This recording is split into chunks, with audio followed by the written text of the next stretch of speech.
Bonjour Léander, Bonjour Loïs. et merci d'avoir accepté cette invitation. Merci à toi.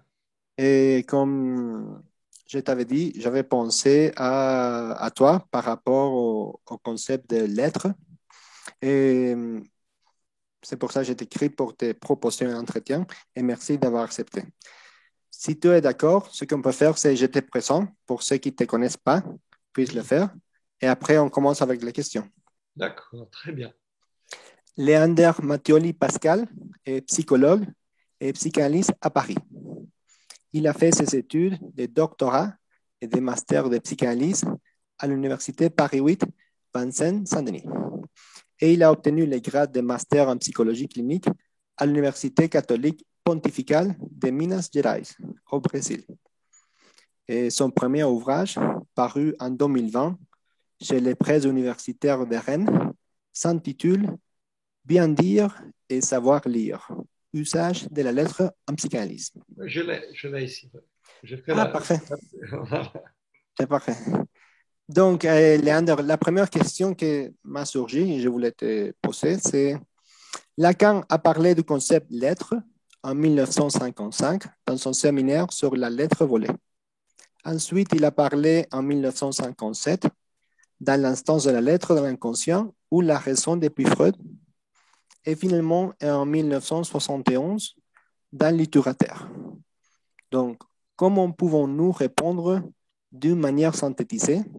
Je dis ça parce que tu as écrit une thèse de 200, 300 pages sur la lettre. Donc, comment est-ce que pourrait répondre d'une manière synthétisée à la question suivante? Qu'est-ce que la lettre en psychanalyse? Bon, vaste sujet. Alors, donc, Lacan, il introduit ces concepts, comme tu dis, dans les années 50, et c'est pour définir les statuts de l'inconscient et délimiter les champs d'action du psychanalyste. Donc, Lacan, il soutient que l'expérience analytique découvre dans l'inconscient une structure de langage. Et il cherche à démontrer ça en construisant son concept de l'être. Au fond, il y avait les post-freudiens qui s'éloignaient, disons, de la doctrine freudienne de base pour aller vers une psychanalyse de l'ego à partir d'un renforcement du moi. Et Lacan, quand il construit ce concept de l'être, il cherche à récupérer les statuts symboliques de l'inconscient. C'est ça son objectif dans les années 50. Et dans ces premiers textes que tu cites, donc ce sont les deux textes de base, les textes avec lesquels Lacan introduit le concept de l'être. Et à ce moment-là, Lacan ne distingue pas encore les signifiants et la lettre. Donc, euh, dans, dans la lettre volée, Lacan parle, enfin, il élabore une théorie de la lettre à partir d'un conte de Poe, Edgar Allan Poe, qui s'appelle La lettre volée, où il s'agit d'une lettre, d'une missive, enfin d'une lettre qu'on envoie à quelqu'un et qui circule parmi les personnages et dont on ne connaît pas le sens, en fait. On ne connaît pas, du début à la fin, on ne connaît pas l'essence de la lettre. Une lettre qui avait été adressée à la reine, on ne connaît pas le sens. Et pourtant, chaque personnage qui détient, qui s'empare de cette lettre, change sa position. En fait, les personnages, la position des personnages change en fonction de cette lettre. Et pourtant, personne n'en connaît l'essence. On n'a pas besoin de savoir ce que ça veut dire la lettre pour que chaque personnage soit déterminé par elle.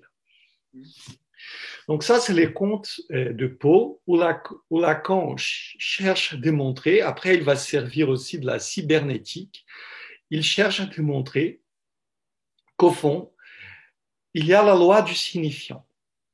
Les symboliques engendrent des lois et les sujets est déterminé par ces lois, sans le savoir, à son insu. Donc ça, c'est le séminaire sur la lettre volée, où il commence à disons, à mettre en place les lois de la structure symbolique. Ensuite, il écrit l'instance de la lettre dans l'inconscient ou la raison depuis Freud. Cette fois-ci, il va se servir de la linguistique de Saussure et Jacobson pour définir les lois symboliques de l'inconscient. Et dans ce texte, il va donner pour la première fois une définition de la lettre. Il va dire que la lettre, c'est la structure essentiellement localisée du signifiant. Okay. Et, bon, pour le dire de la façon la plus simple, en fait, il va s'appuyer sur l'idée du structuralisme, en fait, qui est à ce moment-là, disons, contamine les champs du savoir universitaire français, qui repose sur les structures qui sont, au fond, organisées autour de différences structurelles. Dans le cas de la linguistique, cette différence s'organise autour des phonèmes. Par exemple, Barthes a écrit un livre, oui, je crois que c'est un livre, SZ, par exemple, S bar Z, pour montrer que, par exemple, avec cette paire phonématique, on peut déterminer les sens, changer les sens d'une phrase. Par exemple, si je dis poisson, donc il y a le son du S, poisson.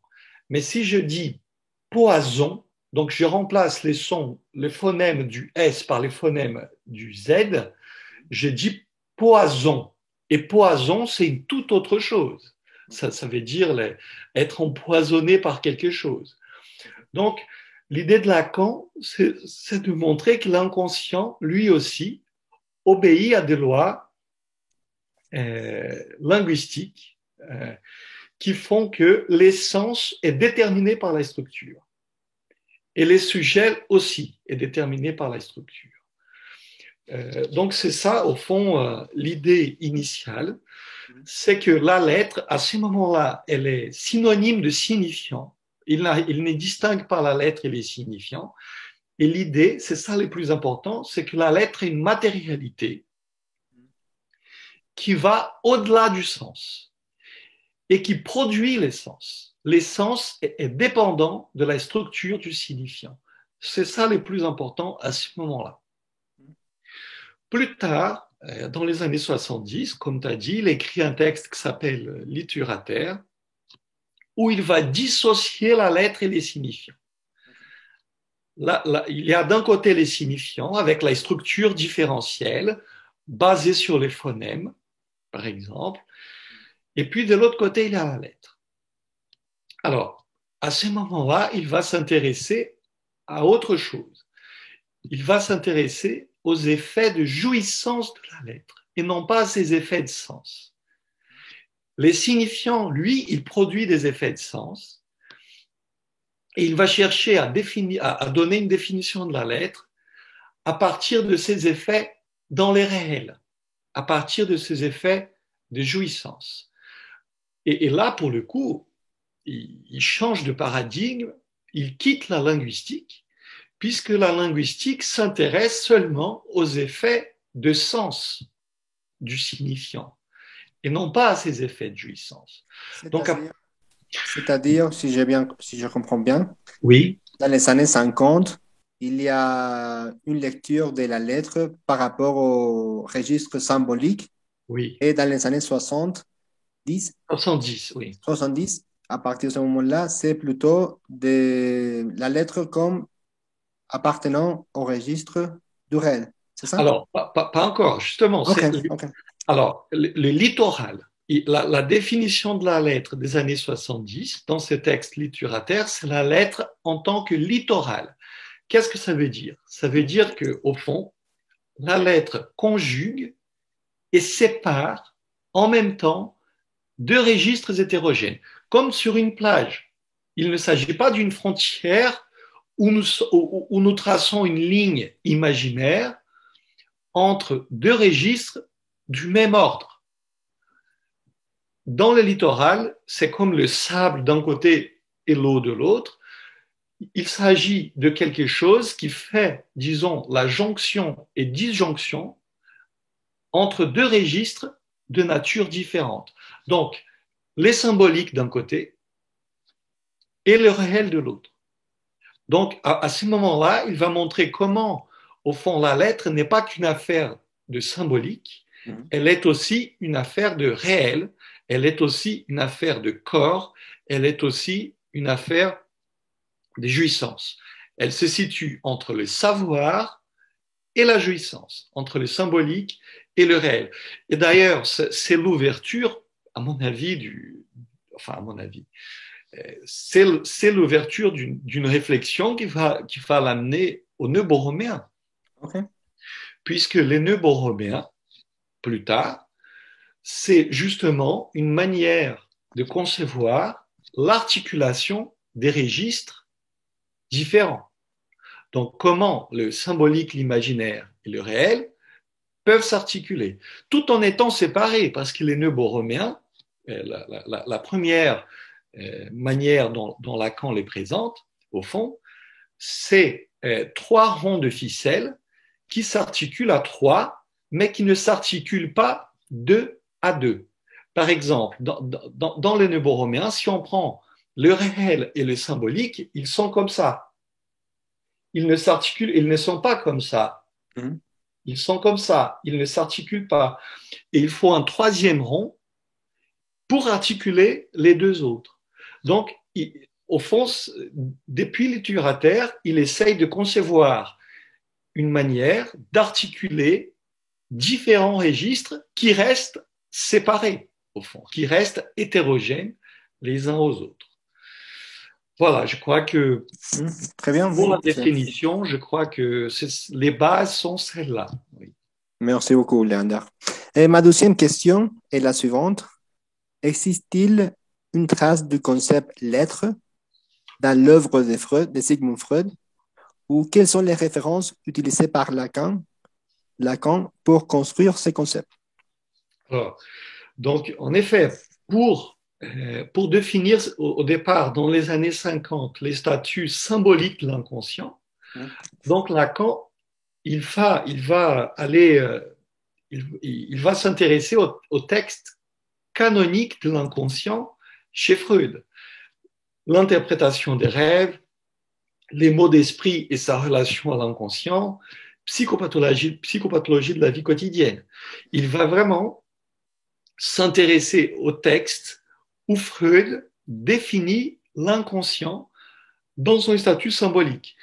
Et là, par exemple, lorsqu'il définit les signifiants, puisque j'ai dit que dans les années 50, la lettre et les signifiants, c'est identique, à ce moment-là, Lacan va définir les modes de fonctionnement de l'inconscient à partir de cette distinction qu'il fait entre signifiant et signifié. Il va aussi mettre en place, il va essayer de montrer comment cette distinction peut fonctionner en termes de métaphore et métonymie dans les années 50, dans son texte où il définit la lettre. Et là, c'est sa version à lui des concepts freudiens de déplacement et condensation, qui sont les mécanismes d'élaboration du rêve, au fond. Les rêves fonctionnent selon certaines règles que Freud avait définies en termes de condensation et déplacement, et Lacan reprendra ces mécanismes de l'inconscient en termes de métaphore et métonymie à partir de sa définition de la structure de l'inconscient. Donc c'est vraiment à partir de là qu'il va définir les concepts de l'être, mais plus tard, dans les années 70, lorsqu'il dissocie la lettre de la structure du langage, parce que dans les années 50, il disait l'inconscient est structuré comme un langage. Dans les années 70, il essaye de montrer qu'il y a quelque chose dans l'inconscient qui n'est pas structuré comme un langage. Et là, pour le coup, on pourrait dire qu'il commence à se séparer de Freud. On pourrait dire que à partir du moment où il dissocie la lettre du signifiant, c'est le premier pas qu'il fait dans les sens d'une séparation avec Freud. Ok. Et d'ailleurs, je parlais tout à l'heure de deux borroméens. Oui. Donc Lacan, quand il construit son nœud borroméen, il va s'appuyer sur Joyce, sur James Joyce, qui met en place un fonctionnement qui met en place un langage, dans Finnegan's Wake notamment, où on ne peut pas vraiment parler d'une structure telle que Lacan l'avait définie dans les années 50, où les signifiants s'articulent selon un système de différence, un système différentiel. Là, il y a des signifiants ils sont imbriqués les uns dans les autres, et ça fait que ce texte devient illisible. Donc, il ne s'agit pas de la lisibilité de l'inconscient, où on va chercher un sens caché dans l'inconscient. Il s'agit plutôt d'un texte qui se présente comme illisible et qui est lié à une jouissance, au corps de celui qui le produit. Et Jacques-Alain Miller, dans son cours Pièces détachées, il dit qu'à ce moment-là, Lacan lâche la main de Freud pour prendre la main de James Joyce. Ah oui. Okay. Et à ce moment, disons que Joyce, d'ailleurs, il y a même, c'est intéressant parce que l'essence du mot Freud, qui, si je ne me trompe pas, évoque quelque chose de l'ordre de la joie, quelque chose comme ça, se retrouve aussi dans les prénoms de Joyce, Enjoy, Joyce. Donc, il y a cette ligne quand même du prénom Freud, entre les prénoms Freud et les prénoms Joyce. Et ce sont deux paradigmes différents. Du côté de Freud, c'était l'essence cachée des symptômes, des formations de l'inconscient. Et du côté de Joyce, c'est un langage dont la vérité est la jouissance. Voilà, donc je pense que...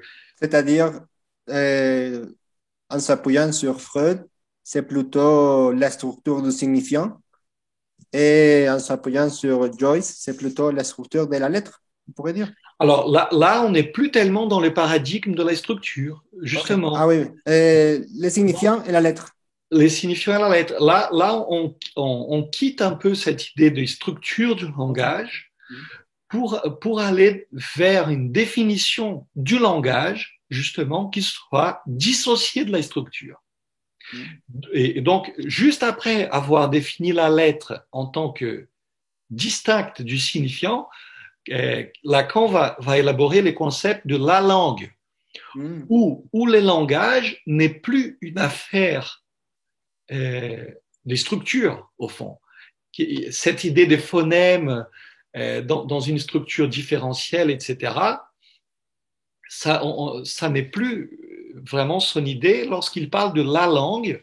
D'ailleurs, en un seul mot, la langue, en un seul mot, pour montrer qu'à ce moment-là, il ne s'agit plus que la grammaire n'y est pas non plus. C'est-à-dire qu'il y a toutes les structures du langage, métaphore, métonymie, etc., qui est remise en cause par les équivoques de la langue. Et c'est ça c'est vraiment essentiel. Il va dire que la langue, au fond, c'est un tissu d'équivoques. Et là, on est vraiment dans Joyce. Voilà. Okay. Donc, voilà les références, Freud et Joyce. Oui, voilà, c'est ça. Très bien, merci. Et la dernière question, c'est par rapport à ton livre. Comme j'avais dit au début, ton livre s'intitule « Bien dire et savoir lire, usage de la lettre en psychanalyse ». Ma question est, en quoi les concepts des lettres nous permettent de mieux nous orienter dans la pratique clinique? Alors oui, donc toute ma thèse repose sur cette question-là. En effet, parce que les concepts analytiques ne tombent pas du ciel, ce sont des concepts qui ont une incidence clinique, ils ont un intérêt pratique clinique. Donc, au fond, je suis parti d'une citation de Jacques-Alain Miller qui m'a éclairé là-dessus, et que je voudrais lire. Oui. Où il dit... C'est dans quel cours, pièces détachées? Non, ça c'est dans un texte, dans un texte qui s'appelle Lire un symptôme. Ok. où il dit, alors, il dit, je soutiendrai volontiers que le bien dire dans la psychanalyse n'est rien sans le savoir lire, que le bien dire propre à la psychanalyse se fonde sur le savoir lire. Si l'on s'en tient au bien dire, on n'atteint que la moitié de ce dont il s'agit. Bien dire et savoir lire sont du côté de l'analyste. C'est son apanage. Mais au cours de l'expérience, il s'agit que bien dire et savoir lire se transfèrent à l'analysant, en quelque sorte qu'il apprenne, hors de toute pédagogie, à bien dire et aussi à savoir lire. Donc, au fond, en psychanalyse, il s'agit d'apprendre à bien dire et savoir lire. Donc, ma thèse part de l'idée que, au fond, je suis parti de cette hypothèse que bien dire, au fond, renvoyait à la définition de la lettre dans les années 50 et que savoir lire renvoyait à la définition de la lettre des années 70. Je suis parti de cette hypothèse toute simple et il s'est avéré que, en effet, on peut soutenir cette hypothèse puisque Lacan dit que bien dire, c'est s'y retrouver dans la structure, dans l'inconscient. Alors, qu'est-ce que ça veut dire, s'y retrouver dans la structure, dans l'inconscient? Oui. Donc, au fond, à l'époque, enfin, dans les années 50, lorsque Lacan définit la structure du signifiant, donc la lettre, en tant qu'identique au signifiant, juste après, il écrira un texte qui s'appelle la direction de la cure, enfin, c'est mon souvenir, je ne vais pas vérifier, oui, où il va, au fond, construire son idée de la pratique analytique à partir de la distinction entre le désir et la demande. Okay. Et donc, toute la pratique analytique, y compris l'orientation vers la fin, l'idée de fin d'analyse, va être orientée par cette distinction entre désir et demande, qui est une manière de traduire la distinction entre signifié et signifiant, en fait. Et cette idée, au fond, je donne juste les lignes principales, c'est que le désir est incompatible avec la parole. Le désir est incompatible avec la parole. Avec la parole. Ça, c'est vraiment la thèse qui advient de la définition de la lettre, au fond. Parce que avant la définition de la lettre, Lacan avait l'idée que l'interprétation était de l'ordre de la reconnaissance du désir. Un désir qui pouvait être reconnu par l'autre, l'autre avec un grand A, l'autre du langage. Et au moment où les désirs inconscients étaient reconnus par l'autre qui interprétait ces désirs, les symptômes disparaissaient, par exemple. C'était ça, il part de cette idée-là. Par contre, il est affronté cliniquement, quand même, à quelque chose de l'inconscient qui se répète. Et donc, le fait de reconnaître, d'énoncer un désir inconscient, de réussir à articuler un désir que l'analysant, lui, n'arrive pas à articuler, ça ne faisait pas disparaître les symptômes, par exemple. Et donc, il va récupérer chez Freud l'idée de l'indestructibilité des désirs infantiles. Il y a quelque chose dans l'inconscient d'indestructible, qui persiste, qui résiste, malgré toutes les interprétations.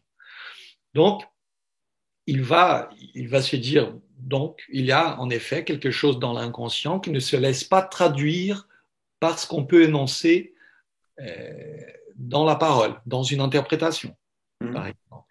Et ça change totalement la pratique, puisque l'interprétation de l'analyste à ce moment-là n'est pas de dire ce que l'inconscient n'arrive pas à dire, au fond. Puisque ce que l'inconscient n'arrive pas à dire, l'analyste, lui, non plus, n'arrive pas à dire. Et là, au fond, Lacan dit dans ce texte que l'analyste doit être un lettré à ce moment-là. il dit, puisqu'il s'agit de prendre le désir, il dit prendre le désir à la lettre, hein, dans cette idée que le désir et la demande, c'est pas la même chose. Ok. Prendre le désir à la lettre. Il dit, puisqu'il s'agit de prendre le désir et qu'il ne peut se prendre qu'à la lettre, puisque ce sont les raies de la lettre qui surdéterminent sa place d'oiseau céleste, comment ne pas exiger de l'oiseleur, donc l'analyste, qu'il soit d'abord un lettré. Donc l'analyste, au fond, doit apprendre à parler la langue de l'inconscient. Mais ce qui est intéressant, c'est que à ce moment-là, disons que la fin de l'analyse, c'est de cerner l'impossible à dire. Voilà, il y a quelque chose qu'on n'arrive pas à dire et que Lacan va donner un signifiant à cette chose qu'on n'arrive pas à dire, c'est la castration. Donc, l'inconscient, à ce moment-là, tourne autour de la castration, de quelque chose qu'on n'arrive pas à dire. Et la fin de l'analyse, c'est assumer la castration, assumer qu'il y a quelque chose qu'on n'arrive pas à dire. Mais, au fond, Lacan constate que on ne peut pas s'arrêter là, on ne peut pas s'arrêter juste sur une négativité, puisque l'idée de la castration, c'est quand même les manques à être. Donc la question est de savoir si l'être du sujet qui était imaginaire dans les fantasmes est vidé par un désêtre, Lacan parle de désêtre, ou l'être du patient, où est-ce qu'il va, l'être du patient? Ou la jouissance, où est-ce qu'elle passe, la jouissance du patient? Et donc, à ce moment-là, il va parler de l'objet petit a. Lacan, c'est à ce moment-là qu'il va théoriser l'objet petit a en tant que réel. Et avant même de l'iturateur, il va théoriser une fin d'analyse ayant rapport à la fois avec la castration d'un côté et l'objet petit a de l'autre. Donc, les désêtres d'un côté et puis un être possible quand même, une satisfaction possible pour les sujets qu'il récupère. Et là, avec cette idée qu'il y aurait un savoir, un usage de la lettre articulé à un savoir et à la jouissance en même temps, puisqu'il s'agit à la fin d'analyse, à cette époque-là, de produire un savoir qui satisfait, qui procure une jouissance au sujet, une satisfaction. À ce moment-là, donc, il avance vers l'idée d'un langage, d'un usage de la lettre qui produise une satisfaction et qui ne soit pas seulement quelque chose du côté d'un manque. Donc, l'impossible à dire du départ se transforme d'un manque à une satisfaction possible. Et dans ces virages, il passe du symbolique au réel. Et à ce moment-là, au fond, ayant aussi, disons, dans sa pratique, je suppose, affaire à des symptômes qui ne se guérissent pas, etc., à des choses qui résistent au langage, il va formuler cette idée qu'au fond, il y a quand même quelque chose disons, dans les langages qui ne se laisse pas traduire en termes de savoir. Donc, il fait un pas supplémentaire, en fait. Il passe de l'idée langage, castration, la vérité ultime du sujet à la castration, à l'idée d'un savoir qui pourrait récupérer quelque chose de la satisfaction pour les sujets, pour arriver ensuite à l'idée que, au fond, il y a quelque chose dans les langages qui ne peut pas être traité par une élucubration de savoir. Et que ce savoir qu'il avait conçu par rapport à la fin de l'analyse, avant les années 70, n'était qu'une élucubration de savoir, n'était qu'une invention, pour donner du sens à une jouissance qui, elle, n'a pas de sens. Et là, nous sommes dans les savoirs-lire. Exactement, c'est ça. C'est dans ces deuxième temps qu'on arrive dans les savoirs-lire. Oui. En fait, toute une analyse doit c'est ce que Miller il dit hein, dans ses textes. Une analyse, bien sûr, elle passe par les mirages du sens. On doit, on doit apprendre, en effet, à parler la langue de l'inconscient, etc., Mm. à connaître, disons, le labyrinthe du sens. Oui. Mais au fond, une analyse ne peut pas s'arrêter là-dessus, Ok. puisque l'essentiel d'une analyse, ça n'est pas ça, puisqu'il s'agit dans une analyse, à partir de cette optique des années 70, etc., Mm. de cerner l'impossible à dire qui ne peut pas être, auquel on ne peut pas donner du sens, en fait, et qui échappe à tout savoir.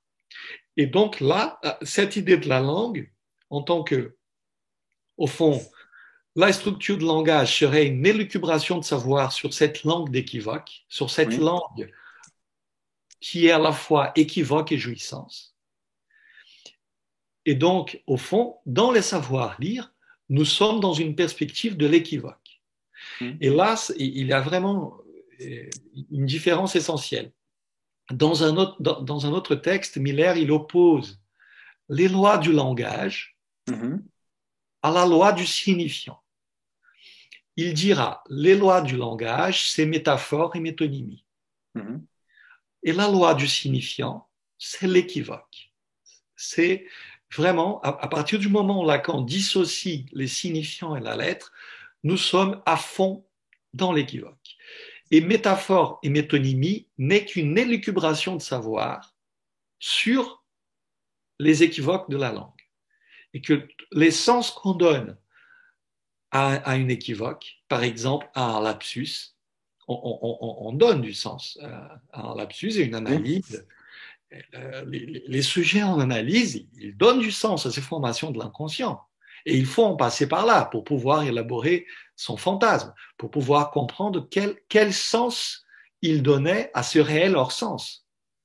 Mais la visée, au fond, de l'analyste, c'est justement cette lettre, ce réel, qui lui, n'a pas de sens. Oui. Et pour donc, Miller, il dit, qu'est-ce que c'est que savoir lire? Il dit, Mhm. savoir lire, c'est sevrer du sens. Mhm. Il ne s'agit pas seulement de relancer les sens à chaque fois en faisant allusion, en disant que ça veut dire peut-être autre chose. Il s'agit de couper, de faire sortir, de souligner les équivoques Oui. pour, au fond, mettre l'accent sur le hors-sens. Alors, il y a une station de Miller très claire là-dessus, qui est aussi, qui peut nous aider à comprendre ça. Alors, je vais lire ça. Cela implique que, comme la formalisation, donc la formalisation mathématique qui est du côté de l'écriture hors sens, Oui. l'interprétation analytique se fait au contraire du sens. Lacan évoque même que l'on pourrait dire à contresens. D'ailleurs, l'équivoque, c'est justement de prendre les choses à contresens. C'est un mode un peu spécial de l'interprétation. Toute interprétation consiste à formuler ça veut dire autre chose. Tandis qu'ici, la réduction au ça ne veut rien dire est à l'horizon. On pourrait même dire que dans l'interprétation analytique, l'extraction du ça veut jouir passe par un ça ne veut rien dire. Mhm. Et que l'inconscient, au contraire, c'est pourquoi on peut le méconnaître dans ce statut, masque ce ça veut jouir par le ça veut dire. Et Mhm. donc, pour retrouver le ça veut jouir, il faut passer par le ça ne veut rien dire. Mhm. Donc, à ce moment-là, disons, l'analyste n'est plus du côté du lettré des années 50. Mhm. Il n'est plus du côté de celui qui sait manier la rhétorique. Il n'est plus du côté du poète. Il est du côté, comme Miller reprend Lacan, par rapport à ça, il est du côté du chirurgien. Il ressemble plus à un chirurgien Ah oui. qu'à un poète.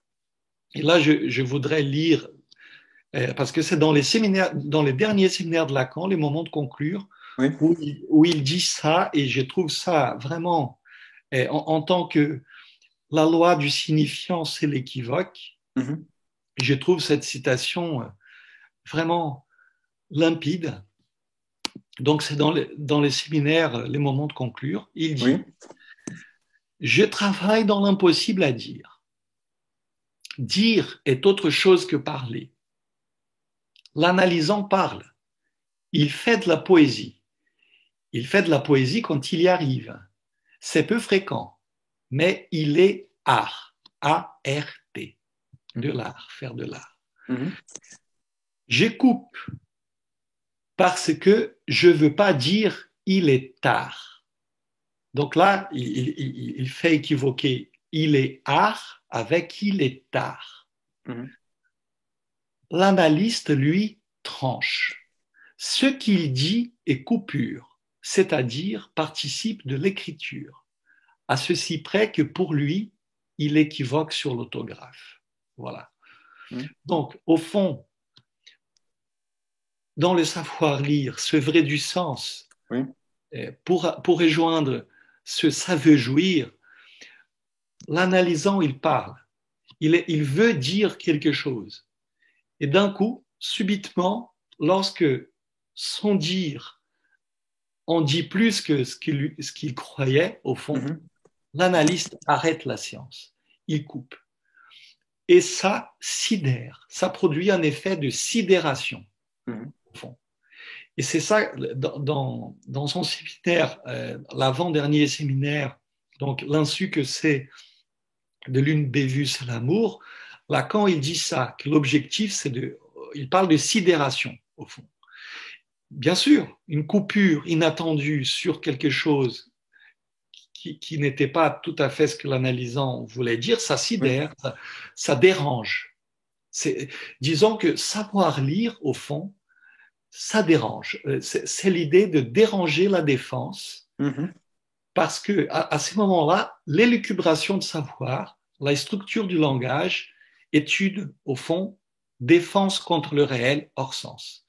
L'équivoque, la coupure, à ces moments-là, dans cette optique du savoir lire, a Oui. pour objectif de déranger la défense. Mhm. Voilà. Et non pas de rajouter du sens à l'infini, puisque ça serait du côté du sens joui, et ça serait, au fond, du côté d'une jouissance qui maintient l'endormissement du sujet. Oui. Voilà. Donc l'objectif, là, avec la coupure, l'équivoque, le savoir lire, ça serait quand même un réveil. Voilà. C'est très intéressant ce que tu dis. Et aussi, ça me fait penser que le titre de ton livre, ça rencontre les parcours d'un journaliste. Ah, ben tout à fait. Passer de bien lire à savoir lire. Exactement. Exactement. Ah oui, c'est un travail tout à fait qui essaye d'attraper l'analyse du début à sa fin, Oui, en oui, c'est ça. effet. Et donc, À partir du concept de l'être, oui. c'est ça. Et donc, c'est là où on peut rencontrer les livres, ton livre de bien dire et savoir lire et les termes, l'utilisation du terme lettre rencontre de quelque chose de clinique. C'est toujours lié à la clinique. Ah, toujours lié à la clinique, c'est clair. Et disons que en écrivant ce livre, Oui. moi-même, j'ai appris à lire un peu mieux. Voilà. C'est bien, c'est ça. Donc, Et que, oui. l'analyse implique ces passages entre le bien dire et le savoir lire. Ah, Et bien dire et savoir lire. bien dire et savoir lire, et au fond, les plus importants, c'est les savoir lire, parce que c'est là, en effet, où quelque chose, où une coupure véritable peut s'opérer, au fond. C'est vraiment avec l'équivoque, et c'est l'effort permanent de l'analyste, au fond, de Mm. ne pas se laisser endormir par les sens et de ne pas chercher à traiter les symptômes d'un sujet par le sens. C'est là où la psychanalyse lacanienne, Lacan le dit, au fond, c'est hérétique. Et il dit, il ne faut pas se priver d'user logiquement du symptôme. au fond. Ça veut dire, logiquement, ça renvoie toujours à cette idée d'un usage du langage hors sens. Puisque, à partir du moment où, au fond, on est capable d'être sevré du sens et de ne pas passer son temps à donner du sens au réel qui est les nôtres, à chacun son réel, c'est à ce moment-là qu'on peut faire quelque chose avec ça. Au lieu de s'en défendre par les sens, on peut en faire quelque chose. Voilà. Très bien. Et Léandre, je voulais te remercier. Cette conversation me donne envie de lire ton livre et Voilà. continuer à passer de bien lire à savoir, Oui, de bien dire à savoir lire. à savoir lire. Ouais, mais merci, Louise.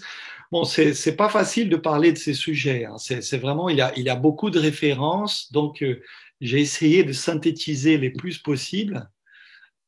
Je ne sais pas si ça a été clair. Si ça... Ça m'apparaît très bien et je voulais te remercier. Et pour une prochaine fois, je souhaiterais t'inviter à nouveau à parler d'autres sujets. D'accord, pour Merci les beaucoup. prochains livres, peut-être.